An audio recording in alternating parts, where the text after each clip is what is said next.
Բարի Սելիկո եղբայր ջան, մեր վերջի ձայնագրության ժամանակ ես մի փոքր միտք արտահայտեցի, օգտագործելով հարության տոնը որպես առիթ, եթե հիշում եք, ես ասացի, որ նրանք, որոնք իրականում չունեն Քրիստոսի գալուստի սպասում, նրանց կյանքում էֆորիկ է Քրիստոսի հարության խորհուրդ, այսինքն նրանք կարող տոնը Քրիստոսի հարության, կարող խոսեն հարության մասին, բայց իրականում Քրիստոսը հարություն է առել եւ Քրիստոսը կենդանի, այդ հավատքը չունեն։ Նրանք, որոնք չեն սպասում Քրիստոսի գալուստին, կամ Քրիստոսի գալուստը իրենց համար ինչ որ որոշակի պոետիկ, գեղեցիկ խոսք է, կամ կարծես թե պոեզիայի կողմից հռչակված մի հույս, բայց իրականություն չի։ Եթե այսպիսի կարգավիճակում է հավատացյալը, իրականում ինքը հավատացյալ կոչվելու իրավունք չունի, որտեղ Աստվածաշունչ այդ անձին հավատացյալ չի կոչում։ Ընդհանրապես հավատքի մասին երբ որ խոսում եք, պիտի հասկանաք, որ անհավատ մարդ գոյություն չունի, բայց երբ որ Աստվածաշունչն ասում է հավատացյալ, որտեղ ամեն մարդ մի բանի հավատում է, բայց երբ որ Աստվածաշունչն ասում հավատացյալ, ի նկատի ունեք հավատք ուղղված Հիսուս Քրիստոսի անձի եւ նրա կատարած գործի վրա կամ ավետարանի վրա։ Այս հավատքի մասին է խոսքը, որ Աստվածաշունչը օգտագործում է հավատացյալ բառը։ Մնացածին օգտագործում է հեթանոսալ հավատ։ Հիմա մեր այս պարագայում, երբ որ ես անդրադարձա դրան, որ եթե մեկը իրականում չունի Քրիստոսի գալուստի սպասումը, իրականում ինքը չունի իրական հավատք, որ Քրիստոսը հարություն առել, մի փոքր այս թեմայի մասին խոսեմ, որովհետև հարց տվեցին, այսինքն ուզում եմ մի քիչ օղակները բացեմ, որպեսզի մենք հասկանանք ինչի մասն է խոսքը։ Տեսեք, ամեն անգամ, երբ որ մենք խոսում ենք քրիստոնեական կյանքի մասին, մենք հասկանում ենք, որ քրիստոնյան ընդունելով Քրիստոսին եւ արժեքային համակարգը Քրիստոսի, քանի որ նրա մեջ գալիս է Քրիստոսի մտածելակերպը, դա Քրիստոսի նմանվելու խորհուրդն է։ Այսինքն, որ մենք ասում ենք, մեր միտքը նորոգվի Աստծո խոսքով, ուղղակի մենք ասում ենք, որ մենք ձեռք բերենք Քրիստոսի մտածելակերպը, եւ սա Սուրբ Հոգու գործն է, օգտագործելով անսխալական խոսքը։ Եվ իմիջիայլոց հիմա մենք հատված կկարդանք, որպեսզի առավել ճիշտ հասկանանք այս ամենը, ինչ է նշանակում, եթե չկա Քրիստոսի գալուստի սպասում, ուրեմն չկա իրականում Քրիստոսի հարության հավատք, պետք է հասկանանք ինչու է, եւ այդ մարդու կյանքում չկա Քրիստոսի նմանություն, չկա սրբացման ընթացք։ Միգուցե կյանքի փոփոխություն լինի որոշակի նպատակներից ելնելով, բայց Սուրբ Հոգու ներգործությունով Քրիստոսի նմանություն այդ մարդու կյանքում մի սպասեք։ Այսինքն չկա փրկություն, չկա նաև սրբացման ընթացք։ Դրա համար հիմա, բայց ամեն դեպքում, որովհետև շատ հաճախ երբ որ մենք խոսում ենք կյանքի փոփոխության մասին, դա չի նշանակում, որ այդ մարդու կյանքը փոխվեց, ուրեմն ավետարանը փոխեց, կամ Սուրբ Հոգին կամ Քրիստոսը փոխեց, որտեղ մարդիկ կարան փոխեն իրենց բնավորության որոշ գծեր, որոնք խանգարում են իրենց նպատակներին հասնելու, կարա խոնարհություն ձեռք բերի որոշակի առումով, եթե պետք է իրեն, եթե պետք չի կթողնի այդ խոնարհությունը, սա ընդհանրապես ավետարանի ներգործությունը չի, սա մարդկային կյանքի ընդհանուր ընթացքն է, ֆիզիոլոգիական իր նպատակներին հետևելու եւ այդ նպատակների մեջ օգտագործում է տարբեր լծակներ։ Սա պրագմատիզմ ավելի շատ, ինչ է նշանակում պրագմատիզմ, եթե այս մասին խոսել ենք, ավելի ճշմարտությունը նա չի, ինչը որ Աստված է մեզ ասում, այլ ճշմարտությունն է, ինչ որ կոնկրետ այդ բանի քեզ օգտակար է, դա էլ հանդիսանում է ճշմարտությունը քո կյանքում։ Այսինքն ինչը որ քեզ օգուտ է, նա է ճշմարտությունը, ոչ թե կա մի աղբյուր իրական, որ մեզ հայտնում է ճշմարտությունը, Քրիստոսը եւ միայն նա է, ես եմ ճշմարտությունը, Հիսուսն ասաց, այլ ճշմարտությունը այն ամենն է, ինչը քեզ օգտակար է այդ րոպե կամ քո կյանքին։ Սա պրագմատիկ ընկալումն է կյանքի եւ ընթացքը։ Հիմա, որpիսի մենք հասկանանք ինչ է ես ասում, եթե չկա իրականում Քրիստոսի սպասում եւ այդ սպասումը դա ամենօրվա առօրյա կյանքի մտածելակերպի շեշտը, դա այնպիսի մի բան չի, որ մենք շաբաթը մեկ անգամ մտածում ենք այդ մասին։ Եթե դուք առավոտյան զարթնում եք եւ չկա սպասումը Քրիստոսի գալստյան, տեսեք, սա իրականություն է։ Եթե չկա, դա ուղղակի ցույց է տալի, որ չկա ձեր կյանքը Քրիստոսի առաջ չի, Աստծո առաջ չի։ Դուք ուղղակի մարդկանց ցույց եք տալի ձեզ քրիստոնյա։ Այսինքն մեր ընդհանուր հասկացողությունը քրիստոնեության մարդկային մոտեցումը, այն մարդակենտրոնը, այսինքն մարդկանց կարծիքը ավելի կարևոր է, քան թե Աստված ինձ տեսնում է թե չէ։ Սա շատ կարևոր սկզբունքներ է քրիստոնեական կյանքում։ Եվ մենք գիտենք, որ քրիստոնեական կյանքում նրանք, որոնք Քրիստոսի միտքը ունեն, նրանք փորձում են կամ նրանք Սուրբ Հոգին իրաց կյանքում աշխատում է, որպեսզի նմանեցնի Քրիստոսի, եւ մենք մեր կողմից արդեն վերստին ծնված նոր բնություն ունեցած ջանք ենք անում, եւ մեր աղոթքի մեջ մենք Տեր ասում ենք, մեզ խոնարհեցրու, մեր մեջ նախանց կա, խնդրում եմ նախանձանի, Տեր օգնի, որպեսզի կարողանամ մարդկանց ներեմ, օգնի, որպեսզի կարողանամ մարդկանց հետ վարվեմ շնորհքով, Տեր իմ կյանքում հպարտություն կա, կործանի հպարտությունը, խնդրում եմ, այսինքն այս ամենի արդյունքում մենք հասկանում ենք, որ Աստված մեզ տալիս է դա, բայց մենք շատ հաճախ չենք հասկանում, որ այդ ամենը, որ Աստված մեզ տալիս է, եթե Աստված ասում է, բարի, ուզում ես, ես կտամ, բայց ցավոտ է լինելու, ինչի, որովհետև այդ ամենի խանգարողը, որպեսզի մենք այդ հատկություններն ունենանք, մեր անձն է։ Եվ Աստված պիտի կործանի այդ անձը, այսինքն Աստված պետք է ցավեցնի որոշակի պարագաներով, որոշակի սկզբունքներով, լծակներով, որպեսզի մեր կյանք բերի այդ խոնարհությունը։ Մի խոսքով, Աստված մեզ պետք է խոնարհեցնի։ Օրինակ Պողոս առաքյալի կյանքում Աստծո կողմից սատանայի ցակոց տրվեց, որպեսզի Պողոսը իր շատ հայտնությունների պատճառով չհպարտանա։ Տեսեք, Պողոսը բնական մարդ է, ինքը հակված է հպարտանալու։ Այսինքն առավել հայտնություններ ունի, քան մյուսները, առավել գիտություն ունի Աստված ճանաչության, քան մյուսները, եւ ինքը կարող է հպարտանալ, եւ Աստված ունի լծակներ, ինչպես պահի այդ անձի խոնարհության մեջ եւ օգտագործի իր փառքի համար։ Հիմա նույնը բոլորիս հետ է, եթե իրականում մենք վերստին ծնված ենք։ Եվ եթե վերստին ծնված ենք, եթե մեր կյանքը գալի Քրիստոսի մտածելակերպը, ուրեմն միանշանակ իմացեք, որ աշխարհը հակառակվելու է մեզ։ Աշխարհը դա ծառերը բնությունը չի, աշխարհը դա այն կեղծ համակարգն է, մարդկային սկզբունքներն ու արժեքները իրարից փառք փնտրելու, այս արժեքը մեզ հակառակվելու է, որտեղ մենք նրա նման չենք վարվելու, մենք հանդիմանելու ենք նրա վարքը։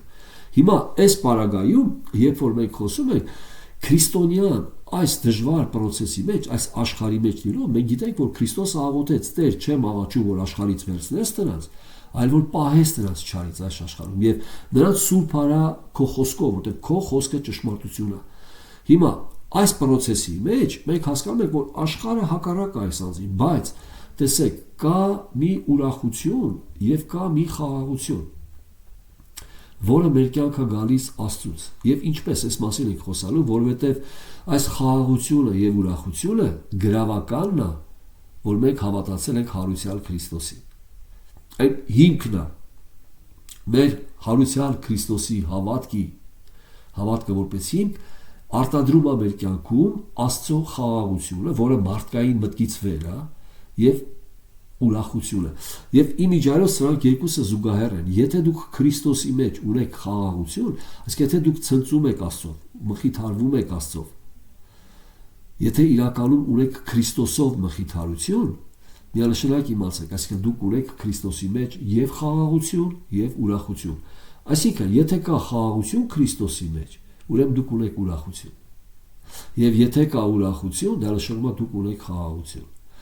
Տեսեք, սրանք իրար հետ զուգահեռ են։ Չի կարա մեկը Քրիստոսի մեջ ունենա խաղաղություն, բայց ուրախություն չունենա կամ հակառակը։ Այսինքն խաղաղությունը տալիս է մեզ այդ ուրախությունը, կամ բայց այդ ուրախությունը ցույց է տալի, որ մեր սրտերը խաղաղ են Քրիստոսով։ Հիմա, որպեսզի սա հասկանանք, ես ուզում եմ վերցնեմ մի փոքր դրվագ ընդհանուր Հովանու ավետարանից, սկզբից կկարդանք 16-րդ գլխից, հետո կառադառնանք 20-րդ գլխի։ Տեսնեք, որքանով այն կապված Քրիստոսի հարության հետ։ Նորից ես պատասխանում եմ այլ հարցին, թե եթե մեկը իրականում չունի սպասում Քրիստոսի գալստյան, այսինքն ինքը չի էլ մխիթարվում, որովհետև Քրիստոսի գալուստը այն հույսն է, որ մեզ մխիթարում է։ Մենք համբերում ենք, որովհետև գիտենք, որ Տերը պիտի գա։ Մենք համբերում ենք, որովհետև գիտենք, որ Տերը հսկում է մեր կյանքերը եւ ամեն մեր կյանքի պարագաները իր կողության տակ լինելով, ինքն է պատասխանում մեր փոխարեն մարդկանց, պարագաներն ինքն է դասավորում, ամեն բան բարի գործակից է անում նրանց, որ նախասահմանությունով կանչված են իր որդու պատկերի նմանակից լինելու։ Այսինքն այս process-ի մեջ անձը ուղղակի ուզում եմ տեսնեք, թե որքանով է նրա ուրախությունը եւ խաղաղությունը կապված Քրիստոսի հարության հետ եւ որքանով է այն սպասումի հետ կապված։ Հիմա ես ցույց կտամ դա սա ավետարանի խոսքով։ Եկեք անդրադառնանք առաջինը Հովանու 16-րդ գլխի։ 16-րդ գլխում Հիսուս Քրիստոսը, տեսեք, ինքը հանդիսանում է մխիթարիչ։ Մխիթարիչ բառը չի նշանակում, որ ինչ-որ մեկը լացում է, մխիթարիչը գալիս ասում է ոչինչ, կանցնի, մի նեղվի այդքան, դա չի մխիթարիչը։ Մխիթարիչը, երբ որ անձը ունի անորոշ վիճակ, անորոշություն, չունի ճշմարտության իմացություն, եւ այդ չիմացությունը նրա կյանքա բերում տրտմություն, անորոշ է, չգիտի ինչ է լինելու։ Այդ ճշմարտությունը հայտնողը, այսինքն դա մխիթարիչն է, այսինքն անորոշությունից հանել է նշանակում մխիթարել։ Հիսուս Քրիստոսը, որ կոչված է մխիթարիչ, այն ուղղակի չի գալի, երբ որ դուք նեղված եք, ասում ոչինչ ամեն ինչ կանցնի։ Այն ուղղակի ձեզ տալիս է ճշմարտությունը իր խոսքի միջոցով, որով էլ ձեզ մխիթարում։ Տեսեք, օրինակ առաջի Թեսաղոնիկեցի թղթում, եթե դուք նայեք 4:12 համարից, Առաքյալը ասում է, չեմ ուզում, որ դուք տրտմեք, երբ որ խոսքը գնում է հափշտակության մասին, Քրիստոսի մեջ ննջածների մասին, Առաքյալը ասում է, չեմ ուզում, որ դուք տրտմեք մյուսների նման, որոնք հույս չունեն։ Այսինքն կա տրտմություն, որը հույս չունի, կա տրտմություն, որը ի վերջո չի վերածվում խաղաղության, մնում է տրտմություն,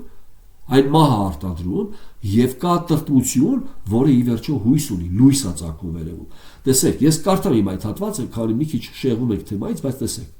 առաջի Թեսաղոնիկեցիս 4:12 չենք կամենում եղբայրք, որ տգետ լինեք ննջեցյալների նկատմամբ, Քրիստոսի մեջ ննջածներ, այդտեղ օգտագործում է մխիթարական բառ, ննջածներ, բայց խոսքը գնում է մահացածների մասին։ Ինքը ավելի հարգանքով է վերաբերվում, դա համար օգտագործում է ննջածներ բառը։ Չեմ կամենում եղբայրք, որ տգետ լինեք ննջեցյալների նկատմամբ, որ չտրտմեք ինչպես ուրիշներ, որ հույս չունեն։ Չիմացությունը, թե մահացածները ինչ պիտի լինեն, ասենք եթե մեկը երիտասարդ է եւ իր հայրը Քրիստոսի մեջ, այսինքն իր հայրը եւ որդի Քրիստոսի մեջ են, հայրը մահացավ, հիմա որդին չգիտի ինչ է լինելու հորդ, հայրը հարություն առնելու է, թե չի առնելու, Քրիստոսի գալստի ժամանակ ինչ է լինելու, հափշտակությունը ինչ է, այսինքն դա չունի, դրա համար իր համար անորոշ է եւ ինքը այդ ննջեցյալի վրայով տրտմություն ունի, չգիտի ինչ է լինելու իր հոր կարգավիճակը։ Առաքյալը սա է ասում, չեմ կամենում եղբայրք, որ տգետ լինեք ննջեցյալների նկատմամբ, որ չտրտմեք ինչպես ուրիշներ, որ հույս չունեն, եւ ինքը անդրադառնում է Քրիստոսի հարության, որովհետեւ եթե հավատում եք, որ Հիսուսը մեռավ եւ հարություն առավ, ուշադիր նայեք։ Տեսնում եք, նույնիսկ մխիթարությունը կապված է Քրիստոսի հարության հետ, որովհետեւ տեսեք, որովհետեւ եթե հավատում եք, որ Հիսուսը մեռավ եւ հարություն առավ, այնպես էլ Աստված ննջեցյալներին Հիսուսի ձեռով կբերի նրա հետ։ Չեմ ուզում շատ խորհրդանալ թեմայի մեջ, ննջեցյալների հոգիները կբերի, որպեսզի հարություն տեղ, առաջի հարություն դա մարմնի հետ է կապված։ Փառավորյալ մարմին կստանան հենց ննջածները, հետո նոր մեկ որ կենդանի մնացած են։ Առաքյալը սա է ասել։ Բայց ամեն դեպքում տեսեք, խոսքը վերաբերվում է Քրիստոսի գալուստի, տեսակ, մխիթարությունը նաև կապված է Քրիստոսի գալուստի։ Տերը կգա եւ հոգիներն էլ իր հետ կբերի այդ ննջածների, նրանց մարմինները թաղված են երկրի վրա, բայց հոգիները սպասում են Քրիստոսի մոտ։ Հիմա հարությունը նրանք կառեն առաջին, հետո մեկ որ կենդանի մնացած են։ Հիմա այս պարագայում էլ մենք տեսնում ենք, որ կա տրտմություն, որը ուղակի չունի հույս, եւ կա տրտմություն մահացածի նկատմամբ, բայց հույս ունի, տեսնելու է նրան։ Հիմա եկեք անդրադառնանք Հովանու ավետարանին։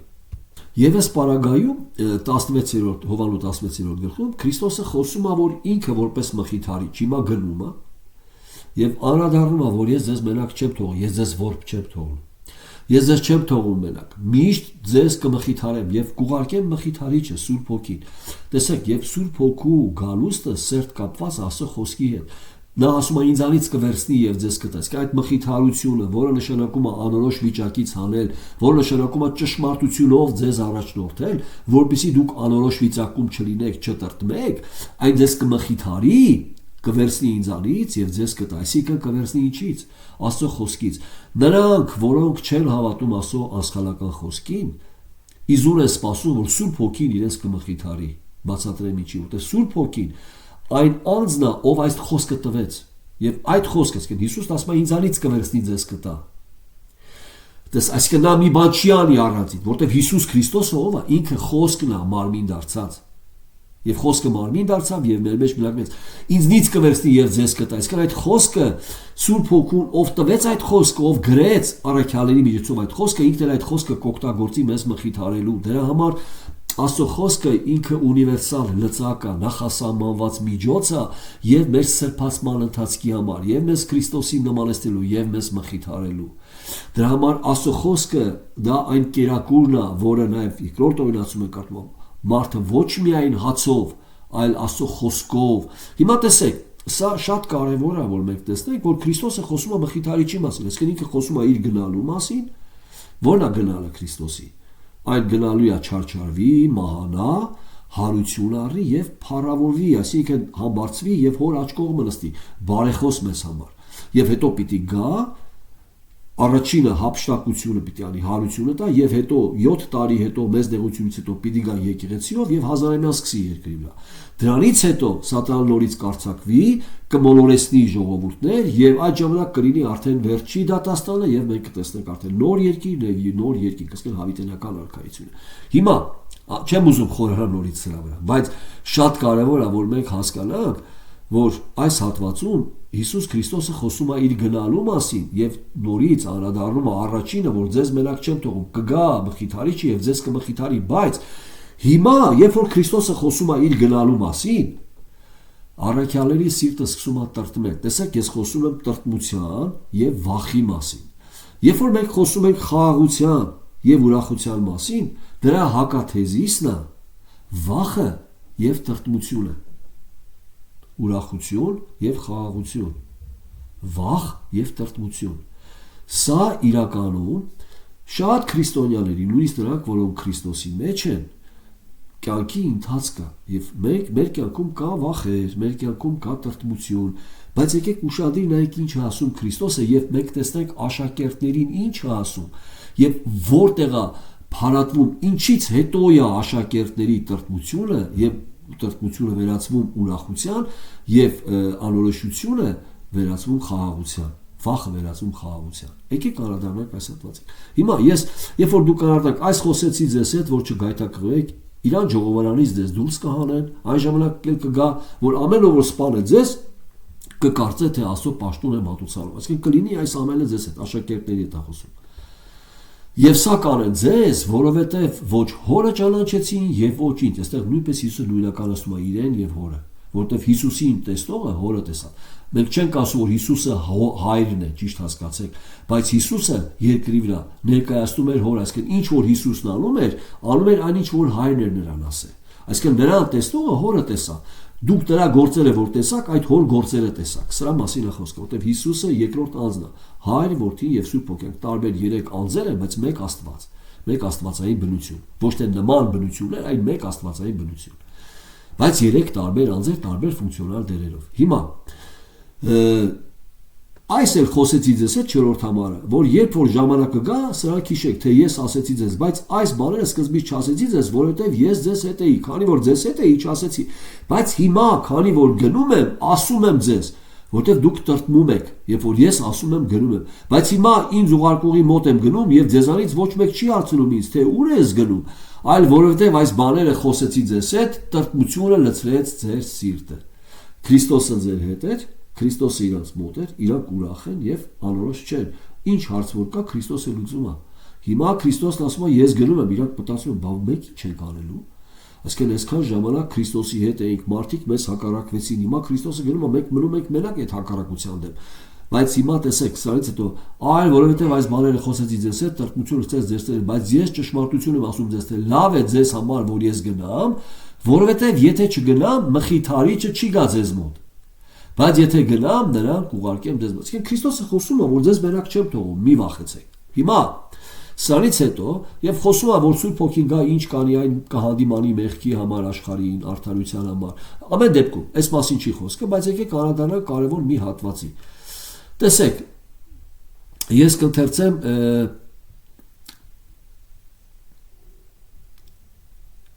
16 համարից, 16-րդ գլխի։ Մի քիչ ժամանակ էլ եւ չեք տեսնի ինձ։ Եվ դարձյալ մի քիչ եւ կտեսնեք ինձ, որովհետեւ ես հոր մոտ եմ գնում։ Ուշադիր լսեք այս բառերը։ Մենք խոսում ենք, պատասխանում ենք այն հարցին, թե ինչի հետ է կապված Քրիստոսի գալուստի սպասումը եւ հարության հավատքը։ Եթե չկա Քրիստոսի գալուստի սպասում իրական, չկա Քրիստոսի հարության հավատք։ Մի քիչ ժամանակ էլ չեք տեսնի ինձ, Քրիստոսը խոսում է իր գնալու մասին, այսինքն չարչարվելու եւ մահանալու։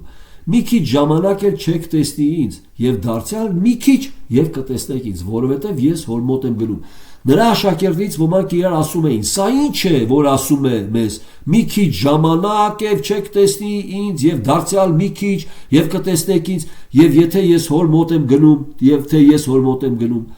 Եվ ասում էին, ինչ է այն, որ ասում է քիչ ժամանակ, մենք չգիտենք, թե ինչ է խոսում։ Աշակերտներն իրար մեջ ասում են,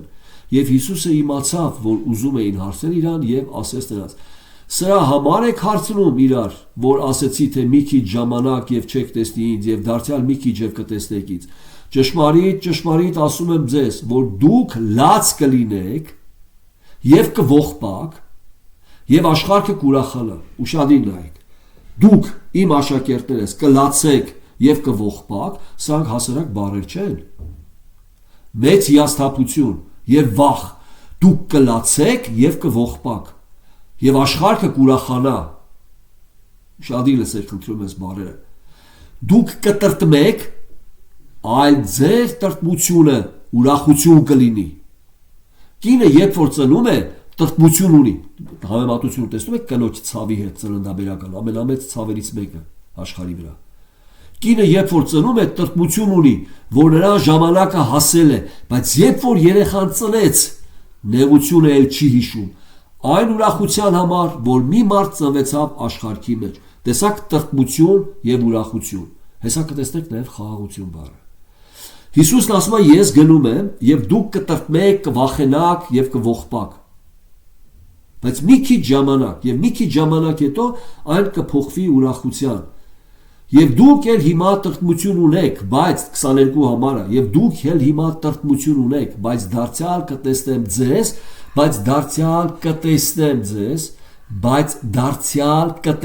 Հիմա տեսնում եմ ձեզ, գնում եմ, դարձյալ կտեսնեմ ձեզ, եւ ինչ կլինի, եւ ձեր սիրտը կուրախանա։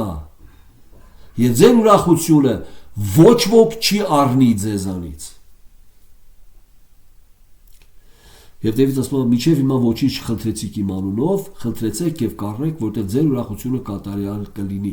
Խնդրեցեք եւ կառնեք, ուշադիր եք բառը, որ ձեր ուրախությունը կատարյալ լինի։ Մեր ուրախությունը ինչի հետ է կապված, Քրիստոսին տեսնելու, հիմա ես մի քիչ հետո հատված եմ կարդալու, Քրիստոսին տեսնելու եւ այդ ժամանակ ինչ որ խնդրեք կլինի, որտեղ դուք Քրիստոսի կամքի մեջ եք, հոր կամքի մեջ եք։ Այսինքն սա մի բան է, երբ որ Աստված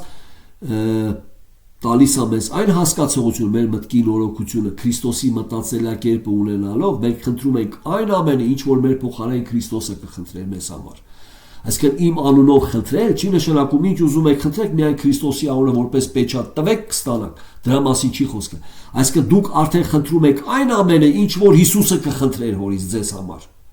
Իմ անունով խնդրեք կստանաք, որտեղ փոխվում է արդեն մեր հասկացողությունը, կյանքի մեր տեսանկյունն է փոխվում։ Ինչա կյանքը, մենք ապրում ենք արդեն Քրիստոսի համար։ Հիմա սրանից հետո ինչ մենք կարդացինք, տեսեք, եւ այն օրը ոչինչ չեք հարցնի, ճշմարիտ ասում եմ ձեզ, թե ինչ որ հորից խնդրեք իմ անունով կտա ձեզ։ Եվ անմիջապես ուզում եմ անդրադառնալ Հովանու արդեն 20-րդ գլխին։ Տեսեք։ Խնդրում եմ ուշադիր եղեք։ 20 համարը, եկեք ընթերցենք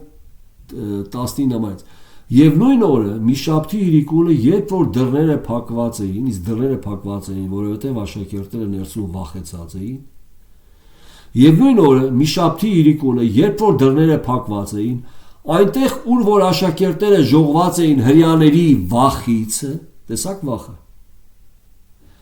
Հիսուսը եկավ եւ նրանց մեջ կանգնեց եւ նրանց ասեց. խաղաղություն ձեզ։ Վախ, խաղաղություն, տրտմություն, ուրախություն։ Երբ որ մենք խոսում ենք քրիստոնեական խաղաղության եւ ուրախության մասին, մենք հասկանում ենք, որ քրիստոնյան ունենում է տրտմություն եւ անխաղաղություն եւ վախ։ Այսինքն այս սկզբունքի մասին է խոսքը։ Հիմա ուշադիր եք։ Հիսուսը եկավ նրանց մեջ կանգնեց եւ նրանց ասեց. խաղաղություն ձեզ։ Եվ սա ասելով իր ձեռքերը եւ իր կողը ցույց տվավ նրանց եւ աշակերտներն ուրախացան, երբ որ Տիրոջը տեսան։ Հիսուսը դարձյալ ասաց նրանց. խաղաղություն ձեզ, ինչպես իմ հայրն ինձ ուղարկեց, ես էլ ձեզ եմ ուղարկում։ Եվ սա ասելով փչեց նրանց վրա եւ ասեց. առեք Սուրբ Հոգին, որովհետեւ մեղքը որ թողեք, թողված կլինի նրանց, որոնց որ պահեք, պահված կլինի։ Հետագայում խոսում է Թովմասի մասին։ Հիմա ես ձեզ հարց եմ տալիս։ Այս հատվածում որ կարդում ենք 20 համարում եւ սա ասելով իր ձեռքերը եւ կողը ցույց տվավ նրանց եւ ասեց աշակերտ ուրախացա եւ աշակերտներն ուրախացան երբ որ Տիրոջը տեսան։ Հարց եմ ձեզ տալիս։ Աշակերտները տրտմած էին եւ վախեցած էին, երբ նրանք ուրախացան։ Հիսուսն ասեց. ես հիմա գնում եմ, դուք հիմա ձեր սրտերը տրտմությունով լցված ա եւ դուք կվախենաք, կողբաք, բայց շատ քիչ ժամանակ, երբ որ ինձ տեսնեք, աշակերտները ուրախացան, երբ որ տեսան հարության Քրիստոսի, երբ որ տեսան, որ Քրիստոսը հարություն արել։ Այդ վայրկյանում նրանց կյանքում շատ բան փոխվեց, ելներս։ Այդ տեսեք, հիմա մեր կյանքում տրտմություն կա որոշակի առումով, բայց մենք սպասում ենք Քրիստոսի գալուստին եւ մեր տրտմությունը նույնպես կփոխվի ուրախության, եւ այդ ուրախությունը մեզանից ոչ ոք չի անի, ինչպես Հիսուսն իր աշակերտներին ասաց։ Դրա համար այդ աշակերտները իրենց կյանքը դրած քարոզում էին Քրիստոսի հարությունը։ Ինչի, որտեղ նրանք տեսել են։ Եվ հետագայում իմիջիայլոց Հիսուսը շատ կարևոր բան ասում արդեն Թովմասից հետո, ուզեմ այս հատվածն ընթերցեմ,